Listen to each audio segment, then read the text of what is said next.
Hi friends, welcome to Car Therapy. Let's talk about communication. So here are the rules of communication. Here's the goals of communication. The goal of communication. Now it could be a relationship. When I say relationship, I mean intimate relationships. I mean all kinds of relationships, friends, family, you name it. The goal is to hear and understand. That's it. Not to agree, not to win. That has to do with your own validation, your own people pleasing. That's another topic, and we'll get to it. But when we're talking, the reason why there's so much arguing or fighting or discord when we talk, for sure, it's because people define words differently. So you're not even arguing over anything. But we're trying to get, I need you to understand me and hear me and agree with me so that I can then feel good about myself. That's a problem. That's our own validation issues. That's people pleasing. Look at other videos. Validation issues, we'll get into it. But the goal in communication, watch this, it'll change all your communication. The goal is to hear and understand, number one. I mean, if you make these the rules in your friendship relationships, and everything will work. Watch it. Tell me in the comments what you find. The goal is to hear and understand. Okay? That's number one. Number two, hearing and understanding does not mean I agree. It's good to set that out in the beginning. Let's take that off the table. Number three, hearing and understanding does not mean I forfeit my right to share my viewpoint. Okay? So again, the goal in our communication, we're going to talk out an issue, right? Is and it's great to have a particular issue and try it out, because you know how the conversations have gone in the past, they haven't gone well. So the goal is, number one, to hear and understand. Number two, hearing and understanding does not mean that I agree necessarily. And hearing and understanding, number three, does not mean I forfeit my right to share and to have my own viewpoint be heard. Okay? Now, how do we do it? What's a good technique? So having those rules is very helpful. Setting it out in advance is very, very helpful.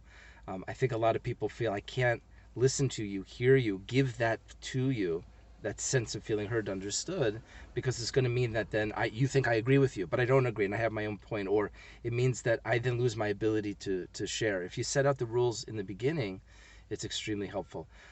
That's the first part is that I want to talk about. The second part is this idea that a lot of times people think that when someone is speaking, I need to fix it. I need to do something. And it's coming from a good place. I care. I'm concerned. I want to do good things. I want to give to you. But the truth is, is that don't do that.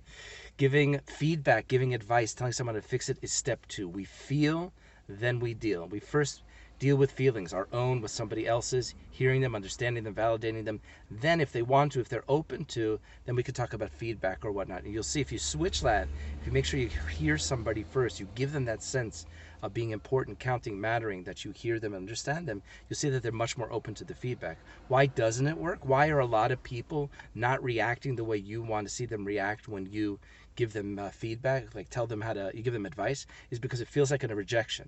If I'm telling you what I'm feeling and you're not reflecting back what I'm hearing, or I don't see in your body language that you're listening, or all I hear from you is, well, you should just say this to this person and fix it this way and do this, it feels like a rejection. You haven't allowed me to feel angry, upset, frustrated. Instead, just reflect back to the person. So what you're saying is, fill in the blank. And then they can say, yeah, and they can say, tell me more. There's two great lines for you. Or name the feelings, like, wow, that sounds frustrating, fearful, scary, intense, overwhelming, difficult. Name the feelings you're hearing. Your main job when someone is speaking is to give them the sense that they feel heard. Okay, that's that. Last part is, here's a great exercise to do for just this thing. If you're finding you and a friend, you and a partner having a difficult time communicating, it's called the 1 minute drill. And what you do is that let the other person speak, give them a minute, not more than a minute, because if you speak more than a minute, it's too hard to remember all the details. You talk for a minute, and then I will reflect back to you what I just heard. You make corrections. I'll reflect it again. We go back and forth until you are satisfied. And then it's my turn. And for the first time, that person has that sense of feeling, I feel heard. I feel understood, not agreed with. I just need to feel heard and understood. Now you switch. Now it's your turn to share. Same thing. They reflect back. You make corrections. Back and forth until you're satisfied. Tell me how you feel in that moment. Because both of you have now put your stuff on the table. It's both clear. The emotional intensity is gone. Each person feels validated and of worth because the other person has taken the time to hear what they're saying. Your ability now Step 1 is they spoke and you reflected. Step 2 is you spoke, they reflected back. Now step 3 is that we've got all the information, we all feel heard. It's so much easier now to get to resolution because everybody feels heard. All of the triggering, all of the inner child stuff, all of the old rejections and fears and worries are gone because each person has been validated by the other, feeling heard and understood. Now you have a far better time expressing yourself. Try out these 3 things. Let me know what you think. Let me know what your experience is in the comments. Please give this channel a subscribe. Give the video a like. Share it with some friends who need some support. We all need emotional support. Help yourselves. Help others. First put on your oxygen mask, but then put on others and share this channel with people. And we'll talk more soon.